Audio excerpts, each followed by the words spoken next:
미국과 한국, 세계 각 지역에서 오늘의 미국 위크엔드 에디션 듣고 계신 여러분 안녕하십니까? 강희신입니다. 네, 오늘 위크엔드 에디션 시간에는 지금 세계의 많은 나라에서 한국을 포함해서 지켜보고 있었던 대만 총통 선거 얘기를 먼저 전해드려야 되겠고요. 그리고는 이제 미국의 월요일부터 금요일까지 아주 중요했었던 핫 뉴스를 정규 방송 시간에 전해드리지 못한 조금 더 깊고 해석이 조금 필요하다고 할까요? 아니면 예상, 전망 같은 것이 포함된 미국의 대선 과정이라든가 이런 것들을 시사만평가들은 어떻게 보고 있는가. 그리고 여기도 역시 어제 오늘의 미국 정규 방송이 끝나고 나서 들어온 새로운 소식들이 많습니다. 미국도 더 이상은 공화당 민주당이 아니라 무당파가 훨씬 많은 그런 나라가 됐고요. 트럼프 전 대통령 뉴욕타임즈의 손해배상, 뉴욕타임스 기자들에게 손해배상을 물어라 하는 판결도 받았고, 자, 바이든 대통령과 그 아들의 움직임, 경제 문제도 조금 전해드려야지 되겠고요. 비트코인과 어제 어떤 분께서 중국 전기 자동차 BYD 아주 몹쓸 자동차예요 하고 유튜브에 비난을 해주셨는데 정기방송 시간에 빨리빨리 지나가느라고 미처 말씀 다 못 드렸었던 그런 부분들, 예멘 반군을 미국과 영국이 공격한 이런 내용까지 좀 정리를 해보겠습니다. 대만 총통 선거는 미국과 중국이 대만을 놓고 그야말로 무슨 대만이 화약고처럼 돼 있어서 긴장이 있고 그로 인해서 미국이 조금 요즘 여러 전쟁으로 힘들어지고 있는 이때에 중국이 대만 총통에 따라서 대만을 침공할 수도 있는가? 그럼 세계 질서가 다시 변화하게 되고 이런 문제 때문에 상당히 신경을 썼던 선거 결과고 예상을 했던 대로 윌리엄 라이칭더 현재의 대만의 민주진보당 차이잉원의 부총통으로 지내고 있는 64세입니다. 이분이 예상했었던 그대로 당선이 됐습니다. 왜 제가 앞에 윌리엄 라이칭더라고 붙이냐면은 이건 중국이 이 윌리엄 라이칭더 새로운 총통 당선자를 저 사람 미국의 꼭두각시야라고 얘기를 하기도 하지만 이 사람이 실제로 하버드 대학교에서 공부를 했습니다. 어렸을 때 아버지가 돌아가셨기 때문에 어머니가 6남매를 키웠다고 하니까 너무너무 모든 것이 안정된 상황에서 생활한 건 아니지만 어쨌든 하버드 교육을 받았습니다. 자, 오늘은 위크엔드 에디션이기 때문에 굵은 맥락만 전해드리겠습니다. 그래서 윌리엄 라이칭더라고 부르는 언론들이 많이 있습니다. BBC 방송을 포함을 해서 또 하나 이제 중요한 것은 라이칭더가 총통이 됐다는 것은 차이잉원의 8년과 함께 이렇게 다시 4년, 12년, 3기 동안 3번을 한쪽에서 총통을 한 적이 이번이 처음입니다. 당연히 이제 민주진보당과 차이잉원과 라이칭더의 그리고 이제 중국 국민당이죠. 중국 국민당이 번갈아 가면서 했고 이번에는 제3의 당도 굉장히 그 의석수는 의미 있는 숫자를 가져갔는데 윌리엄 라이칭더가 전례 없는 그 3기의 그 민주진보당의 총통의 자리를 차이잉원의 2기 연속 3번이 처음이라는 겁니다. 그러면서 본인은 아니다라고 얘기를 하고 지난 몇 개월 동안은 통일할 이런 것을 열심히 하지 않겠어요라고 하지만 중국과 갈라서는 길로 앞으로도 4년을 더 걸어간다. 이렇게 보면 될 것 같습니다. 본인도 물론 되돌릴 수 없는 궤적을 따라서 지난 8년 동안의 길을 가겠다. 올바른 길을 걸어갈 것이고 뒤를 돌아다보지 않을 것이고 이건 민주주의의 승리다라고 얘기를 했죠.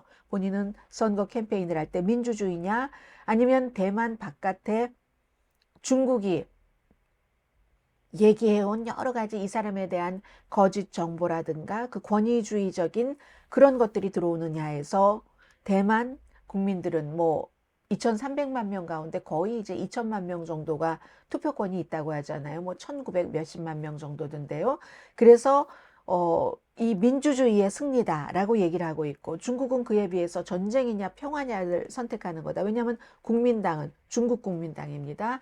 중국 국민당은 아무래도 베이징에 가까우니까 그렇게 선택을 하면은 평화고 이 라이칭더, 윌리엄 라이칭더를 선택하면 전쟁이다라고 했는데 이 국민은 이렇게 선택을 한 겁니다. 그리고 역시 어제 말씀드린 대로 과반수 득표를 하지는 못했습니다. 표 차이는 컸지만 40% 조금 넘었지만 본인은 이제 방해, 갈등 이런 것보다는 많은 그 교류와 대화 이런 걸 좋아한다고 얘기를 했고 64세입니다. 중국과도 평화와 안정을 모색하겠다. 이건 선거 캠페인 하던 도중에 특히 마지막 몇 개월 동안은 중도도 중국으로부터 독립을 해야지 돼 하는 쪽도 다 포용하고 가는 그런 그 정책을 쓴 것에 대한 당선자의 말이겠죠. 중국으로부터 독립한다던가 뭐 통일도 당연히 아니지만 그런 걸 추구하지 않고 다만 중국의 위협으로부터 대만을 보호하겠다라고 총통 당선자로서 약속을 했습니다. 그전에는 몇 개월 전까지만 하더라도 본인을 대만 독립을 위한 실용적인 일꾼이라고 스스로를 묘사했었습니다. 차이잉원 총통 아래서 부총통으로 일할 때 중국 정부는 대만은 중국의 일부다. 그가 당선된 뒤에 이런 얘기를 했고요. 그리고 중국도 역시 평화 통일을 원한다. 평화 통일을 원한다고 했어요. 하지만 그렇다고 해서 무력을 사용하지 않는다고는 또 말하지 않았습니다. 최근에 이제 몇 개월 동안에 만약에 이 그 차이 칭더가 되면은 전쟁이 있을 거야 하면서 그 대만 섬 주변에 많은 뭔가 군사력을 증강을 시켰는데 그런 것들도 사실은 유권자에게 별로 좋아 보이지는 않았습니다.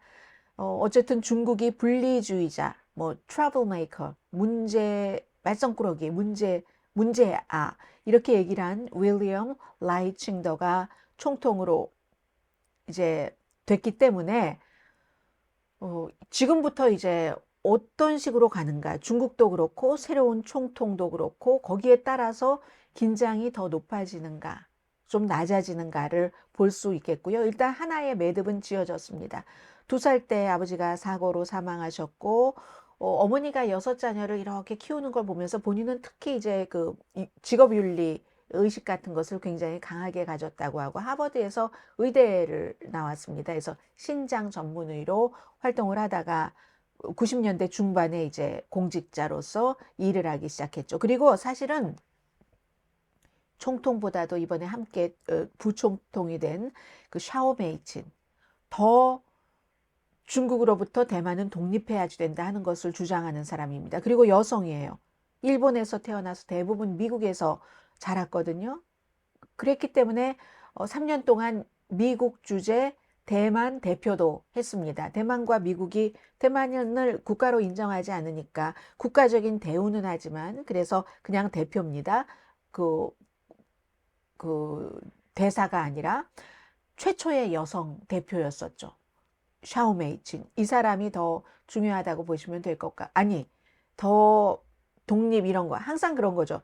차이 잉원도 분명히 대만의 주권을 얘기를 하지만 차이 잉원 아래서는 라이칭더가 제가 바로 대만 독립을 위한 실용적인 일꾼입니다. 라고 얘기를 했던 것처럼 이번에 라이칭더 총통 아래에서는 샤오메이친 부총통이 아마 제가 그런 겁니다 하고 색깔을 약간 구분을 해서 더 위에 있는 사람은 좀 더 포용하는 식으로 이렇게 아마 나갈 것으로 보입니다. 미국은 뭐 당연히 바이든 대통령 아유 저희도 뭐 하나의 중국이지 뭐 대만의 독립을 지지하는 건 아닙니다. 오늘 뭐 기자들에게 이런 얘기했고요. 앤토니 블링컨 국무장관도 정말 대만이 민주주의 체제 그 선거 과정도 훌륭했습니다. 이렇게 평가를 했습니다. 아무튼 그래서 40% 득표율로 민주진보당의 윌리엄 라이칭더가 총통으로 당선이 됐고 국민당이요. 중국 국민당입니다. 그 쿠오민탕 쿠오민탕이죠. 그 허우유이 씨 아주 여유롭게 이겼고 그 다음에 이제 세 번째 이건 이제 대만인민당, 대만국민당 이렇게 불러도 될 것 같아요. 그 타이완 피플스 파리 출신의 정말 개성이 있는 커원저 이 사람도 이제 의사 출신이잖아요.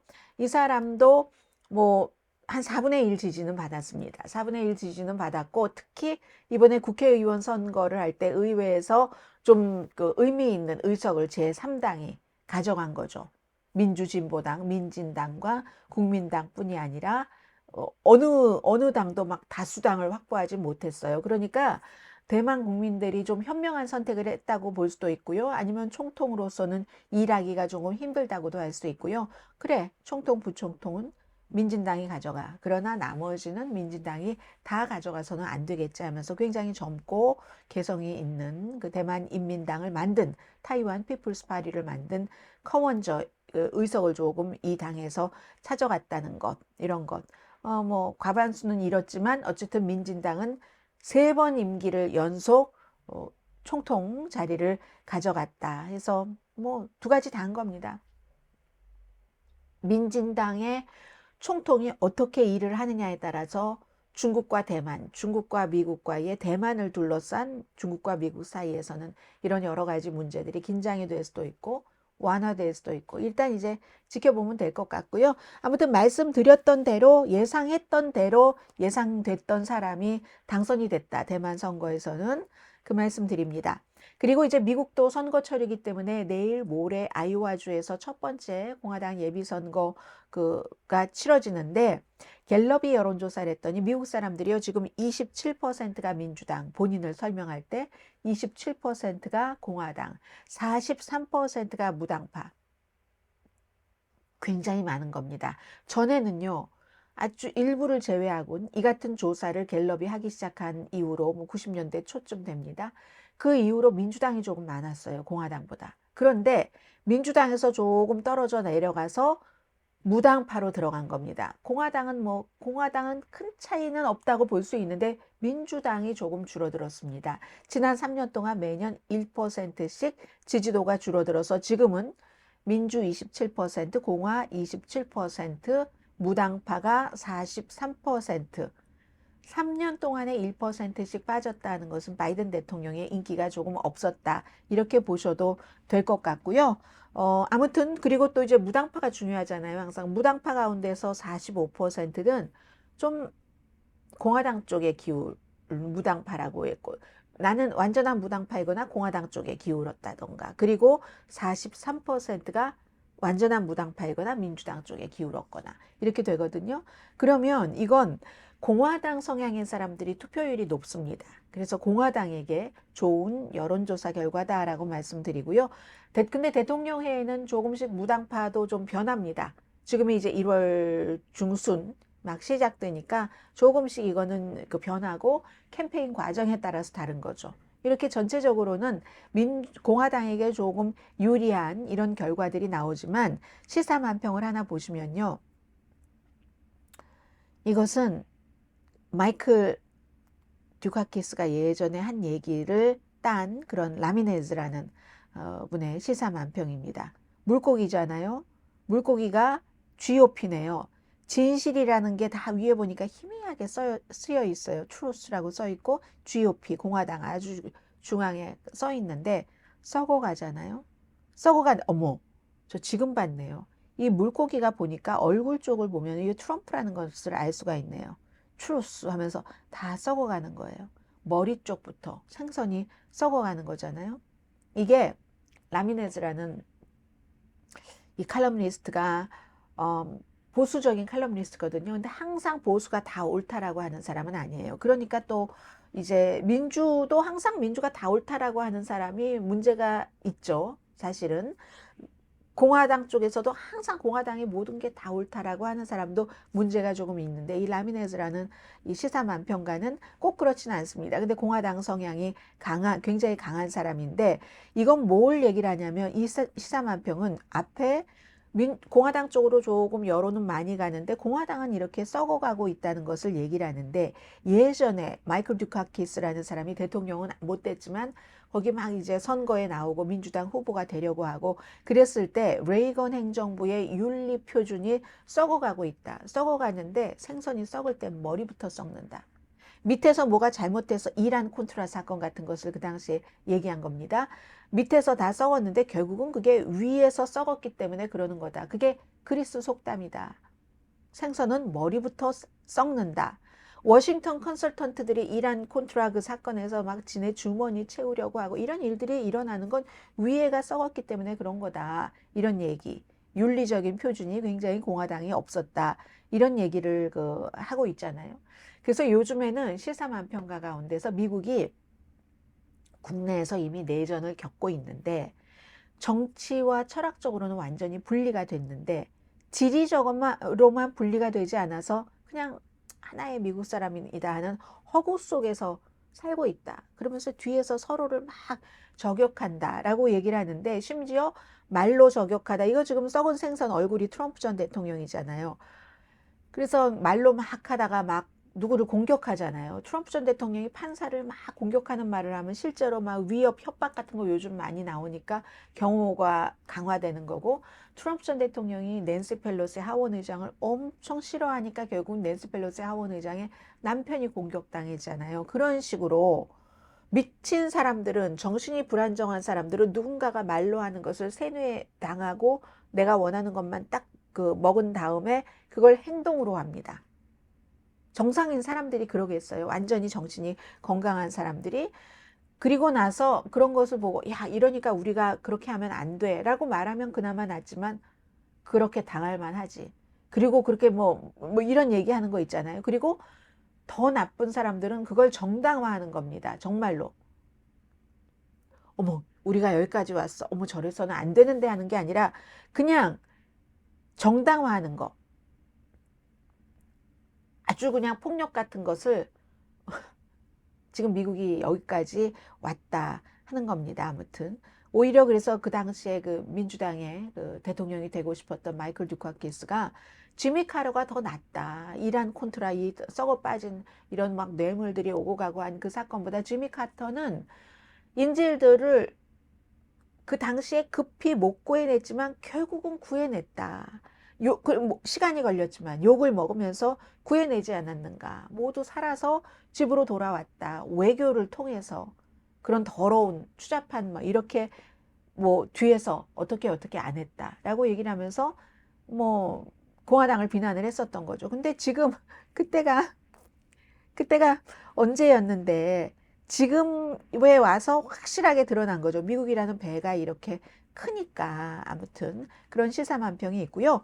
56%의 미국 사람들은 트럼프 전 대통령이 모든 주 또는 일부 주에서 투표 용지에서 이름이 없어지는 것을 보고 싶어 합니다. 그동안의 한 여러 가지 행위로 인해서. 이 여론은 ABC와 입소스가 공동으로 여론조사한 건데요. 1월 4일부터 8일까지 영어와 스페인어로 2228명. 그래서 오차 범위가 조금 낮습니다. 2.5%포인트입니다. 응답자의 약 3분의 1은 30%는 각 주의 법원이 결정을 내려야지 된다. 26%는 공무원이, 주의 법원이, 이건 이제 콜로라도 케이스죠. 수정헌법 14조 3조에 따라서 트럼프 이름을 뺀 것, 이건 연방대법원이 심의를 하겠지만 26%는 그 주의 공무원이 내려야 된다. 메인주의 케이스죠. 이것도 이제 메인주에 항소를 했고 결국은 연방대법원으로 넘어가겠죠. 그리고 39%는 모든 주에서 어쨌거나 유권자가 판단을 내려야지 된다가 39%, 일부 주 또는 모든 주에서 트럼프 이름은 빼야지 된다가 56%입니다. 그리고 연방대법원이 결국은 헌법에 따라서 판결할 것이다 라고 답한 사람이 53%, 정치적으로 판결할 거야 43%입니다. 트럼프 전 대통령에 대한 여러 가지 형사 기소에 대해서 지지하는 사람 56%, 또 콜로라도주의 판결 이름 빼야 돼 지지하는 사람 46%였습니다. 자, 이런 게 있고요. 아무튼 앞에 제가 라미네스 그 시사만평가 이름 마이클 라미네스 퍼스트 네임도 불러드렸나요? 마이클 두카키스, 마이클 라미네스 그런 사람입니다. 그리고 그런데 이제 트럼프 전 대통령에 대해서는 나는 법 위에 있다라고 선포를 하잖아요. We the people 이런 여러 가지 미국 헌법과 관련된 여러 가지를 다 짓밟으면서 나는 법 위에 있다라고 얘기하는 것은 이번 주에 가장 중요했었던 적을 암살하고도 대통령이면은 기소되지 않아도 된다는 이 얘기에 관한 많이 말씀드렸으니까 그냥 그 정도만 이 시사만평으로 앤텔레스라는 워싱턴 포스트에 아주 뭐 깔끔하게 시사만평 그리는 분이 이렇게 얘기를 하는 겁니다. I am 법 위에 있다라고 얘기하는 그런 부분이고요. 그리고 이 마틴 터너라는 그 아일랜드의 한 그 저널리스트가 쓴 글을 쭉 봤는데 이번 주에 사람들이 관심이 별로 없었어요. 니키 헤일리와 론 디센티스가 마지막 공화당 예비선거 후보를 토론을 했고 똑같은 시간에 CNN에서 똑같은 시간에 박스에서는 트럼프 전 대통령이 타운홀 미팅을 했는데 거의 2배 그 박스 시청률이 높았다고 하잖아요. 그런데 그것을 제가 자세히 전해드리지 않는 이유도 왜냐하면 트럼프 전 대통령은 정말 입만 떼면 거짓말인데 그 거짓말을 저도 이렇게 메모를 하다가 메모를 따라갈 수가 없어요. 그 입에서 나오는 게 다 거짓말이니까. 근데 그것을 똑같이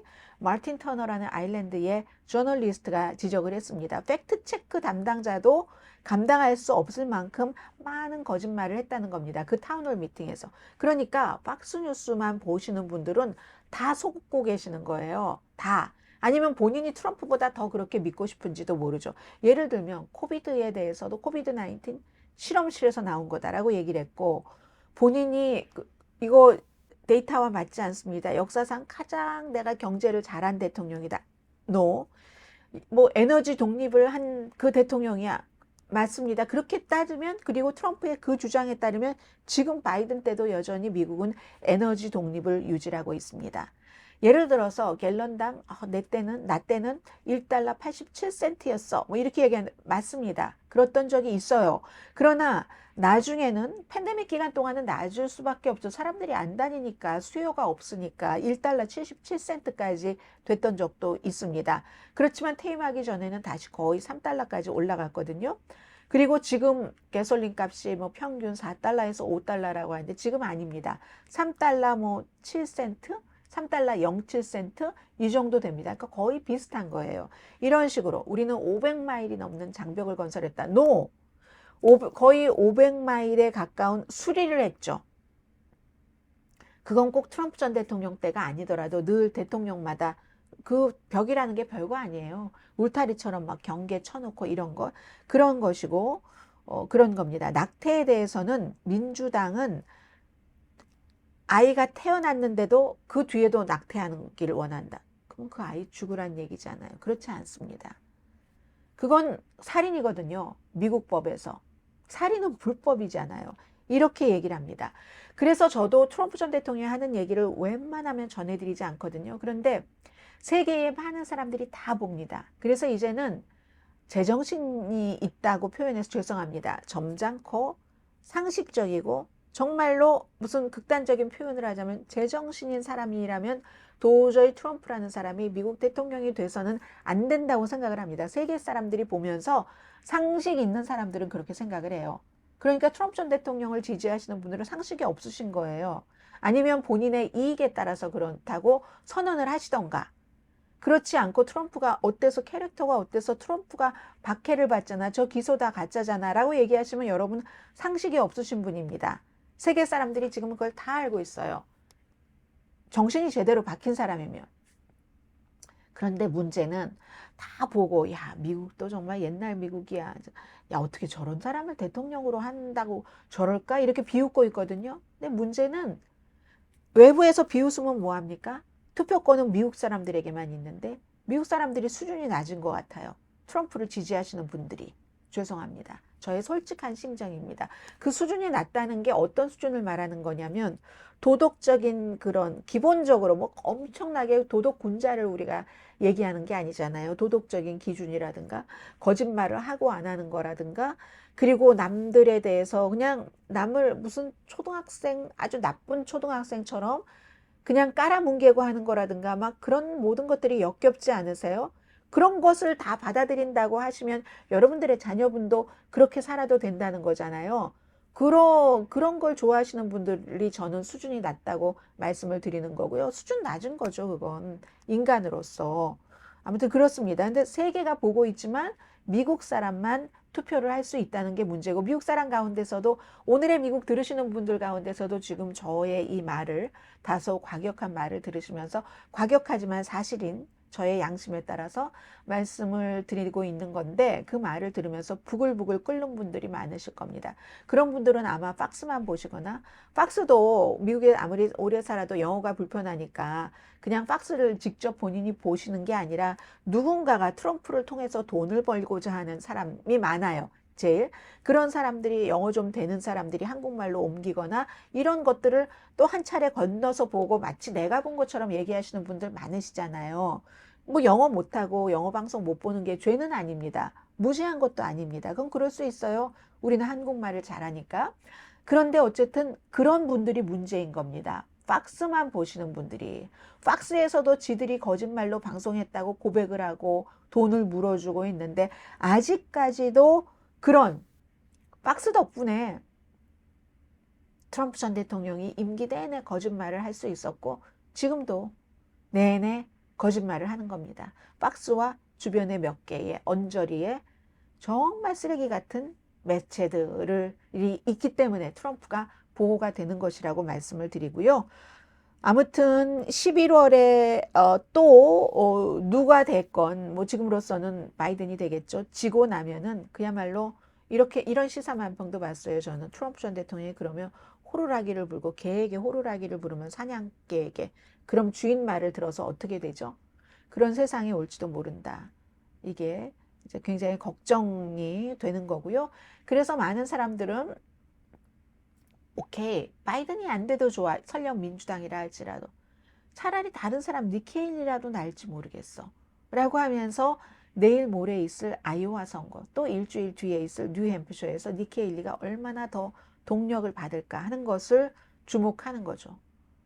그런데 이제 날씨가 너무 추우니까 아이오와주는 코커스 다 어디에 모여서 토론하고 막 직접 써서 이 후보를 결정을 하는데, 그런 때는 트럼프 지지자들이 훨씬 많이 나갈 것 같아요. 제가 보기에는 트럼프 지지자들이 굉장히 열성 지지자들이기 때문에, 해서 니키 헤일리가 산을 넘을까, 그것이 문제로다 이고요. 그리고 바이든 대통령도 이번 주에 많이 움직였죠. 뭐 펜실베니아주도 또 가고, 뭐 이제는 트럼프의 이름을 부르면서 전임자는 패배자다, 민주주의에 굉장히 위협이다, 이런 얘기를 하고는 있지만 지지율이 워낙에 미약합니다 해서 이런 시사만평이 나오는 거죠.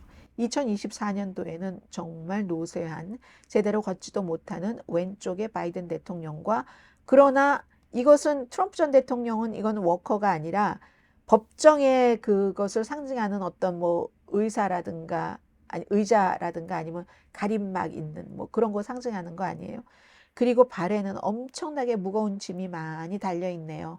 오렌지색 죄수복 입고. 이런 두 사람이 2024년도에 미국의 대선 후보로 지금 나오는 게 미국의 비극이다.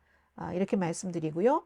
크리스 크리스티 뉴저지 주지사가 결국은 후보에서 사퇴를 했습니다. 사퇴하면서 그의 표는 니키 헤일리에게 많이 가도록 지금 시스템이 그렇게 돼 있지만, 그런데 니키 헤일리는 결코 트럼프의 산을 넘지 못할 거야, 패배하고 말 거야, 이런 말 한 건 하나도 도움이 되는 것 같지 않고요.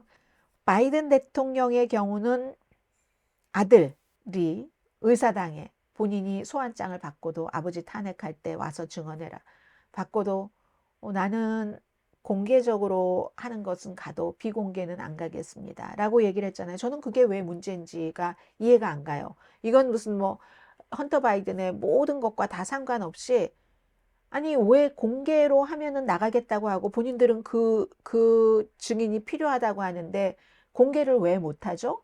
왜 비공개로만 한다고 하죠?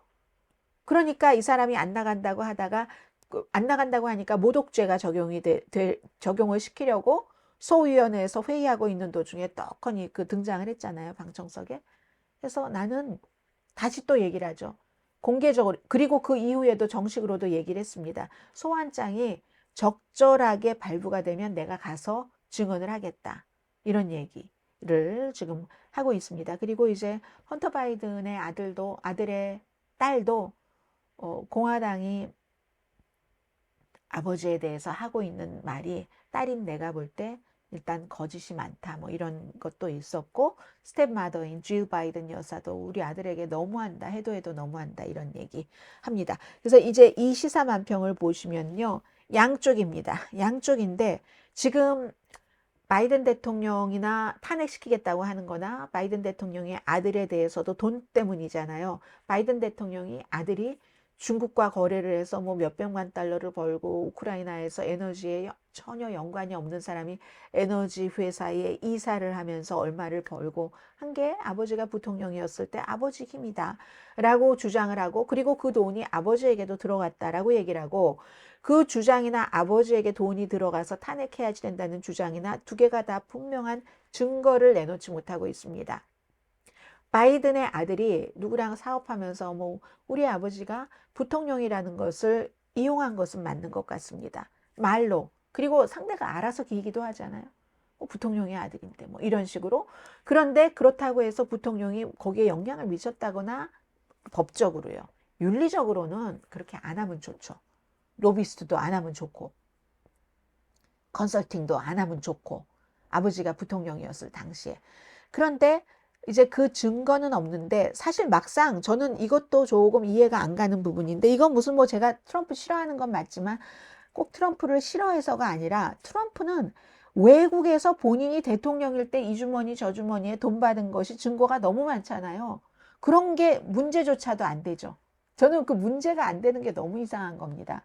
중국에서 돈 받아, 사우디아라비아에서 돈 받아, 그것도 직접 본인의 호텔을 이용하라고 해서 그 밖에는 얼마나 많은 돈을 벌었는지 상상할 수 없을 정도입니다. 그런데 왜 그게 문제가 안 되죠? 증거가 있잖아요. 기록으로 다. 완전히 중국 기록으로, 미국 기록으로. 그런데 저울에 재보면 에비던스인 거예요. 외국에서 돈을 낸 거. 이건 막 이쪽으로 기울어서 막 돈이 막 날아가고 있잖아요. 바이든 대통령은 그냥 얌전히 앉아 있잖아요. 그런데 왜 이게 정말 궁금하다니까요. 그리고 어떻게 공화당은 그럴 수가 있는가. 이게 면역 논리인 것 같습니다. 예를 들어서요. 제프리 앱스틴이라는 돈 많은, 세계 파워풀하고 돈 많은 사람과 연관이 맺어져 있고, 본인도 그 사람들도 미성년자 어린 아이들과 많이 성적으로 놀았어요. 또 그렇게 해서 이 사람한테 뭐 일도 주고 뭐도 하고 해서 돈 번 것도 많겠죠. 비디오 테이프도 막 찍었다고 하니까. 그랬을 때 빌 클린턴 전 대통령 이름이 거기서 나오고 트럼프 전 대통령 이름이 나오고 앤드류 왕자 이름이 나오는 것에 대해 사람들이 어떻게 그럴 수가 있어 하고 놀라지 않습니다. 트럼프와 클린턴과 앤드류 왕자가 바람둥이였다는 건 다 아는 사실입니다. 물론 그 앱스타인 그 사람은 이제 재판 기다리다가 감옥에서 스스로 목숨을 끊은 것으로 결론이 내려졌지만 나중에 엄청난 일들을 하고도 잡히지 않다가 나중에 어찌어찌 잡혀서 다 봐준 거죠. 그전에는 힘 있는 사람들이 봐주라고 해서. 그래서 이제 그랬는데, 그렇다고 해서 그 리스트에 이 사람들이 들어갔다고 해서 꼭 뭐 미성년자들이랑 늘 그랬다라고 증명되는 건 아닙니다. 그러나 주장은 있고요. 트럼프를 포함해서. 그런데 그럴 때 사람들은 놀라지 않습니다. 빌 클린턴, 트럼프, 뭐 제프리 앱스타인, 앤드류 왕자? 앤드류 왕자 더하죠. 뭐 한 여성과 1200만 달러인가 뭐 소송 합의도 했잖아요. 아무 일 없으면 왜 1200만 달러를 왜 주겠어요. 그런데 이런 사람들은 원래 그럴 것이다 라고 생각을 했기 때문에 그게 면역의 논리라고 할까요? 그런 게 아닐까 싶어요. 트럼프 전 대통령은 원래 돈을 너무너무 좋아하는 사람이고, 단지 그가 그렇게 돈을 벌고 자수성가 했다고 막 이랬는데 나중에 알고 보니까 자수성가 아니고, 그래도 뭐 나도 돈 좀 벌어주게 할까 하고 찍을 수도 있고, 그러려니 하는, 그래서 뭐 면역 논리 때문에 그런 게 아닌가 뭐 그런 생각이 듭니다. 트럼프에 대해서 증거가 나와도 뭐 아무렇지도 않아요. 너무 이상한 겁니다. 아무튼. 그리고 경제는 좋습니다. 거시적인 수치 같은 것도 좋고, 근데 또 소비자 물가도 더 많이 내려가는가 했더니 더 많이 내려가지도 않고, 아무튼 뭐 어느 정도 경제가 올바른 방향으로 간다는 게 일리는 있어 보이는데, 시사만평을 보면은요, 뉴스에서 얘기하잖아요. 실업률도 역사적으로 낮고, 인플레이션도 이제 다 내려가고 있고, 가스값도 내려가고 있고 하니까 딱 그 뉴스를 보던 공화당이 하는 얘기가, See? 거봐. 바이든이 너무 늙었잖아. 아무 상관없는 거잖아요. 아무 상관없는데 그래서 바이든이 너무 늙었잖아. 이렇게 가는 거거든요. 바이든 대통령에게는 다른 것은 경제도 지금 그 지지율을 회복하기가 힘들어 보이긴 하는데 다른 거 다 그렇다 손 치더라도 나이 문제는 어떻게 하지 못하는 굉장한 장애라는 것을 보여주는 겁니다. 그리고 이번 주에 이제 비트코인 그 상장 지수 펀드에 투자할 수 있도록 ETF가 승인돼서 11개 회사 뭐 피델리티, 뱅가드, 찰스 스왑, 뭐 또 뭐 블랙락 같은 회사 이런 회사들을 통해서 이제 BTS래요. 비트코인을 이제 일반인들도 막 복잡한 과정, 특별히 어디에 가서 뭐 전문가 이런 게 아니라 할 수 있게 된 거잖아요. 증권거래위원회가 계속 위험한 자산이라고 하다가 법원에서 그건 아니다라고 판결을 내려서 암호화폐에 투자하시는 분들은 엄청 기뻐하셨고 부자가 될 것이야 나도 이렇게 생각을 하십니다. 근데 이제 이게 돈 세탁이라든가 범죄인들의 그 거래 수단, 테러 자금 조달, 또 투기성 해서 변동성이 굉장히 큰 투자라는 것은 계속 전문가들은 강조를 하고요. 일단은 굉장히 많은 돈이 비트코인 시장에 들어가겠죠. 투기 자산으로 투자 자산, 투기 자산으로 진지하게 이제 받아들일 수 있게 된 겁니다. 비트코인이. 그러나 그래서 어느 정도까지 돈이 들어가는 건 사실이고 어느 정도까지 올라가겠죠. 하지만 하룻밤에 손실을 입을 수도 있다. 거대하고 비용이 많이 드는 손실. 그러니까 이 비트코인 같은 경우 언제 들어가고 언제 나가느냐. 아니면 들어갔다가 그렇죠. 어느 순간에 나가느냐. 안 나가도 계속 올라갈 수도 있겠지만 그 타임이 굉장히 중요한 것 같습니다. 그리고 투자회사들은 비트코인 뭐 이거 하고 하려면 그 잠재적인 환경 비용 같은 것을 어떻게 처리할지 그것도 나중에 이슈가 될 것 같고 저는 궁금합니다. 국방장관이 전립선 암 수술을 했고 그로 인해서 후유증으로 병원에 며칠 아무도 모르게 입원을 했다가 지금도 입원 중인 것 같아요. 그리고 예멘 뭐 이런 공격 같은 것도 다 병상에서 지원했다는 게 맞는 얘기고요. 뭐 뭔가 일처리를 했다는 게 여기에 대해서 국방부가 공식적으로 지금 이제 조사를 해서 여러 가지 뭐 프로토콜도 국방부의 프로토콜, 백악관도 나름대로의 규정 같은 것을 만든다고 하고요. 보잉 737 맥스 9은 그 문짝이 그냥 날아가 버린 거 여기에 대해서 정말 뭐 죄송하다 실수를 보잉사가 인정을 하고 사죄를 했습니다.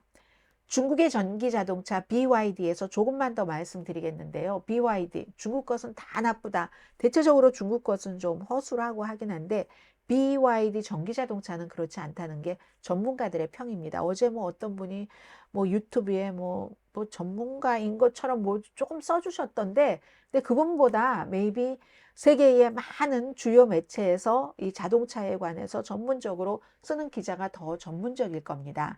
그래서 지금 그 중국 전기차는 이 BYDDY인데요. 그 심볼이 테슬라와 비교할 때 가격은 뭐 3분의 1 정도밖에 안 되는데 테슬라 제일 싼 것과 비교할 때 뭐 12,000달러 정도 되니까요. 미국에선 살 수 없습니다. 그런데 이것을 받아들여야 된다는 주장이 많은 거예요. 어차피 테슬라가 전기 자동차를 다 공급 못 하잖아요. 다른 나라들도. 더군다나 BYD는 처음에 배터리를 만드는 회사로 시작을 했기 때문에 더 싼 값에 만들 수도 있는 것이고 그렇게 돼서 지금 그 주식값도 테슬라는 뭐 226달러 뭐 이 정도 되는데 이 BYD는 미국 달러로 한 27달러 정도, 한 10분의 1 정도밖에 안 됩니다. 그런데 중국이 보조를 한다. 중국 자동차 시장이 세계를 다 잡아먹을 거야. 이런 얘기들을 많이 하는데도 불구하고 정말 전문가들은 세계 경제에 중요하다. 중국에서 BYD 전기 자동차를 싼 값에 지금 유럽에는 가니까요. 그러니까 헝가리에 공장을 만듭니다. 그러면 일자리를 늘리는 거잖아요. 미국에서도 일반 그 BYD 자동차 허용을 하게 되면 역시 BYD는 항상 모든 것은 물건 가는 데에서 가까이에서 만들고 싶어 하죠. 공장이 와서 미국에 일자리를 만들 수도 있고 미국에서는 아무튼 지금 BYD가 만드는 것만큼 그 정도의 퀄리티에 그 정도의 돈을 받을 수가 없으니까 친환경적인 쪽으로 가는 게 맞으니까 자동차는 그런 경우는 중국이 정부에서 보조를 하거나 납세자의 세금을 쓰거나 그렇게 하게 하고 미국도 받아들여서 싸게 자동차 사고 나머지 많이 남는 돈으로 다른 소비를 하는 게 훨씬 낫다라고 얘기를 합니다. 테러 문제, 안보 문제요. 미국의 중요한 인물들이 중국 BYD 안 타고 다니면 된다. 개인들은 뭐 개인이 뭐 소비자 정보에 대해서는 스스로 판단을 할 수 있고 뭐 개인 것을 뭘 그렇게 많이 뭐 훔쳐가서 엄청난 해를 준다고 보지는 않는 것 같습니다. 이건 이제 중국도 뭐 테슬라 뭐 금지하는 뭐 이런 것도 있고 뭐 하잖아요. 그래서 아무튼 에너지 전환 속도를 높일 수 있다. 중국의 BYD 자동차를 세계에서 많이 사주고 그걸 장려하면은 그래서 최선의 대응은 야 중국이 BYD 전기 자동차 저거 막아야지 돼 하는 게 아니라 그래 많이 만드십시오. 저희에게 싸게 넘기십시오. 저희는 정보 부분에 대해서는 알아서 판단을 할 것이고 그리고 와서 웬만하면 공장도 여기다가 세우고 하십시오 해서 친환경적인 그런 자동차를 빨리 공급하는 게 맞다. 이런 주장을 하는 사람들이 많습니다. 이코노미스트의 전문가를 포함해서요. 그리고 과거에 중국의 일자리 다 가져갔어. 이제 트럼프 전 대통령이 그런 얘기 많이 하잖아요. 특히 WTO에 세계 무역기구에 뭐 클린턴이 가입시켰잖아. 그리고 나서 중국이 뭐 미국의 일자리를 제조업을 다 가져. 그거 사람들이 그렇게 말하는 거예요. 나중에 이렇게 보면 5분의 1밖에 안 된대요. 100이라면 20개 정도밖에 안 된대요. 왜냐면 나머지는 또 정부에서 잘 인도를 하고 본인도 빠른 판단을 하고 여유도 있고 하면 다른 직업으로 돌렸으니까. 이제 그런 얘기. 그러니까 너무 과잉으로 대응하지 말아라. 뭐 이런 얘기도 하고요. 마지막입니다. 예멘 반군을 또 공격했습니다. 영국과 미국이. 결국은 이제 이것은 어, 해상에서도 싸움이 시작됐다는 것을 뜻하는 것이고요. 뭐 물론 이번에는 이스라엘 하마스와의 전쟁에서 예멘의 후티 반군이 이란의 지원을 받으면서 이스라엘을 골탕 먹이기 위해서 그렇지만 이 해상에서 홍해에서 뭐 여러 가지 물류들이 통하는 게 너무 많으니까 이런 것들이 지금 엉망진창이 돼버리고 예멘 후티 반군도요 또 실수해서 러시아의 어떤 상성 같은 것을 공격을 했다고 하네요. 미국과 영국은 이틀 동안 2번 예멘을 바다에서 육지에서 공격을 해서 뭐 사망자도 나고 했는데 지금 바다의 법도 디클라이닝 되고 있는 겁니다. 육지에서도 언제적에 있을 수 있었던 힘이 있다고 군사적으로 러시아의 블라디미르 푸틴이 우크라이나로 쳐들어갔죠. 이스라엘과 하마스 지금 저렇게 뭐 국지전 같은 거 치르고 있죠. 게릴라와 하마스 게릴라와. 이게 지상에서의 전쟁법도 지키지 않으면서 근데 바다의 법도 디클라이닝 된다는 겁니다. 중국도 지금 해상에서 기술적으로 굉장히 강한 뭐를 하고 있고 이디오피아의 무슨 뭐 독재자는 완전히 뭔가를 그쪽 지역에서 좀 잡아보려고 하고 소말리아 있죠. 그래서 시사만평부터 하나 보시면 이란이네요. 이란이 이건 이제 뭐 후티 반군뿐만이 아니라 뭐 하마스, 헤즈볼라, 시리아의 반군 등등등등. 근데 직접 본인은 손에 대지 않고 뭐를 조절만 하잖아요. 이렇게 딱 라우러 같은 거로 조절만 하는 지금 이 상황에서 예멘이 홍해에서 이스라엘 쪽으로 가는 것이나 이스라엘과 연관이 된 선박이나 이런 것을 마구 공격을 하니까 미국과 영국이 더는 이건 안 되겠어 하고 경고하다가 결국은 계속 이틀 동안 공습을 한 거잖아요. 그런데 이제 홍해에서 예멘 반군이 뭐 여러 가지를 아주 나쁜 활동을 시작하고 나서 그 컨테이너 활동, 수에즈 운하를 통하는 게 90%가 줄어들었습니다. 뭐 미국 관련 회사도 공격을 받았고요. 그래서 이게 국내에서는 대부분의 민주당과 공화당 정치인들은 이 바이든 대통령의 이번 공격을 지지를 합니다. 의회에 통고는 했대요. 사전 그 승인은 받지 않았지만 특히 이제 마이크 존슨 하원 의장에게는 빨리 통고를 해줬고 그런데 민주당 진보들이 전쟁을 하는 것은 헌법상의 의회의 권한이다. 왜 대통령의 권한도 받지 않고 그런 일을 했지? 그리고 민주당은 전쟁을 원치 않는 겁니다. 기본적으로는 이런 전쟁은. 물론 러시아가 우크라이나를 침공해서 우크라이나라는 서방 쪽으로 민주주의 쪽으로 향하려고 하는 사람들을 민간인을 엄청 살해했을 때 그런 때는 또 민주당이 지지를 해요. 그런데 이런 경우는 중동에서 전쟁이 퍼질 수가 있는데 그렇게까지 할 필요가 있을까 하고 반대를 하지만 미국의 대통령으로 볼 때는 그게 바닷길에서 누가 장악하느냐 이 문제잖아요. 90년대부터 미국이 막 뭐 함대를 넣고 해군을 34만 명이나 넣고 해서 그곳에서 바다의 왕이 된 거죠. 미국이. 그전에는 영국이었고. 왜 그 그로티우스라는 네덜란드의 그 법학자가 이 해상에 관한 항해 원칙이라고 할까요? 그런 것을 이제 제시했었던 때가 17세기고. 그리고 나서 그 뒤에 이제 영국이 가지고 있다가 1990년대부터는 미국이 갖고 있었는데 이게 변하는 겁니다. 여러 가지.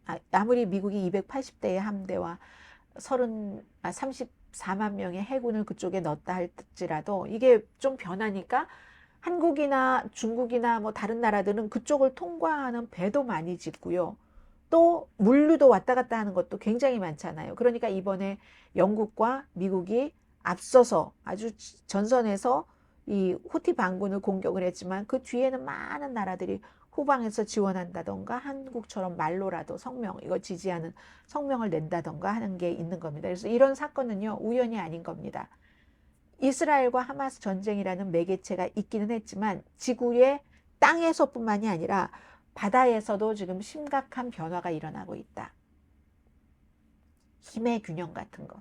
그런데 문제는 여전히 경제에 있어서 세계화가 됐잖아요. 그 물건들이 땅으로만 다니는 게 아니라 바다로 너무너무 많이 다니니까 물량 기준으로는요 80%가 바다로 다른 나라로 이동됩니다. 그걸 그럼 뭐 영공으로 비행기 타고 모든 물건을 옮길 수는 없잖아요. 금액 기준으로는 50%가 바다에서 왔다 갔다 하거든요. 밤낮으로 오고 가잖아요.